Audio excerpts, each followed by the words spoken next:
Welcome to the Garden Report on CLNS Media and Celtics blog. I'm joined today by Jimmy Toscano, Josue Pavon. Yeah, you are. Today we're here. I mean, this is the second week in a row. It's the off season, so we're allowed to talk a lot about Celtics history, I guess. Recent history for the most part.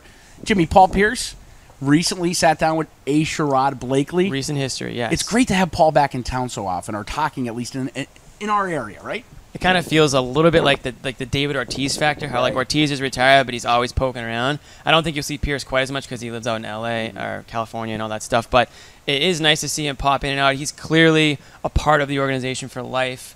And he's proud of it. Like absolutely. He's yeah. everywhere. Like, I don't think he'll be stopping in Brooklyn. You know what I mean? No, like, I think Boston's the spot that we'll be hanging out in, and it's just great to see him mingling with some of those younger guys and some of the guys that hope to be. Not saying they will be, because let's be honest, nobody can be, but hope to be the next Pierce level type. How great player. was it seeing Jason, that picture? Actually, I'm going to revert because it was on the Causeway Street Facebook page. Yep, the picture of Jason Tatum and Paul Pierce, it was like past and future, right? Yep, and awesome. it was like that blew up on your Facebook page because the fans are still excited about Paul Pierce and seeing him next to the young rookie. Of course, and we saw the comparisons throughout the summer. I mean, of course, the body is different. You know, in my opinion, he sort of has a Durant body, but the footwork and the back step and the fadeaway, that's Paul Pierce all the way. So seeing those two together, I mean, if Paul Pierce could stick around, you know, the first couple of years, sort of mold that mind and make him into a killer, a super Paul Pierce, if you will.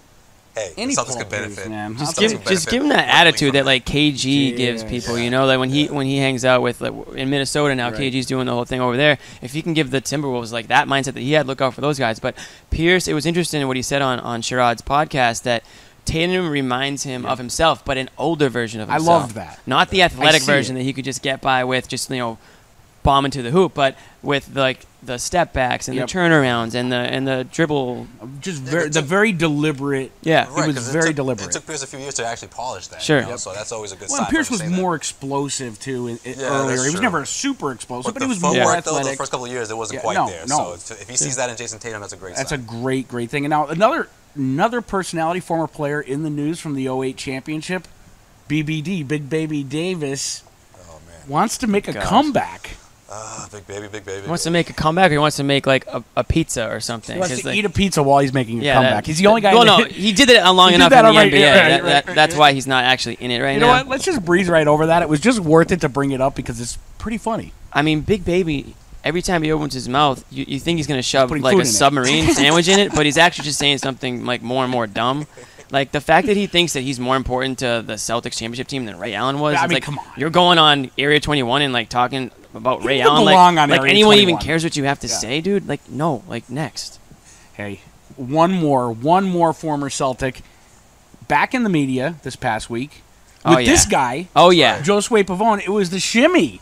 Antoine Walker talking to the Boston media, had a lot of interesting things to say. Josue, tell us a little bit about it. Take us through. Well, of course, Antoine had to touch on the Isaiah Thomas trade and the double standard. What did he say? It's in the NBA. He talked about how it's a double standard. You know, when it comes to players wanting to leave their teams, they get a lot of flack. But when a GM trades their star player, they don't get as much flack as the player would. Right. But it's funny though. You ask Antoine, well, Antoine, if you're Danny Ainge, would you trade Isaiah Thomas for Kyrie Irving? Oh yeah, no question. No question. He also called Would he have traded himself? Would he have traded himself? Never. No, I don't know if he would have done that, but he did call Danny Ainge a liar too, saying that he probably did to Isaiah Thomas what he did to Antoine, which is told him that he was built for the future and that he was going to lead the team. Was the only player to ever gain weight during the course of the season. But we just talked about one of them, Big Baby. Big Baby too. So okay, he got traded too. Yeah, he got traded too. There you go. So, but let me just ask you one question, real quick. Will he be at Paul Pierce? Will we see the truth and the shimmy when they put the number up in the rafters up at TD Garden? First of all, Nick, it's the wiggle. Okay, we better. let's get it right. Come on. All right, it is. Walker wiggle. Fans out there, I know you guys are out there. Don't hide. In PA, we called it the shimmy. Will you do that again? That was pretty good. That was pretty good. Put that in slow motion.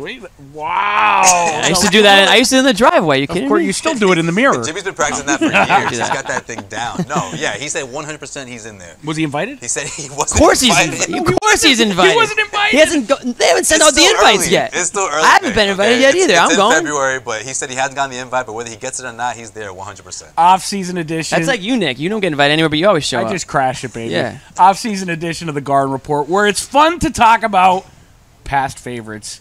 I'm Nick Gelso, Jimmy Toscano, Josue Pavon. Garden Report. bombfell.com/Garden Report for a big discount on swag. Jimmy's wearing some. Anyway, we'll see you next time. CLNS Media and Celtics Blog.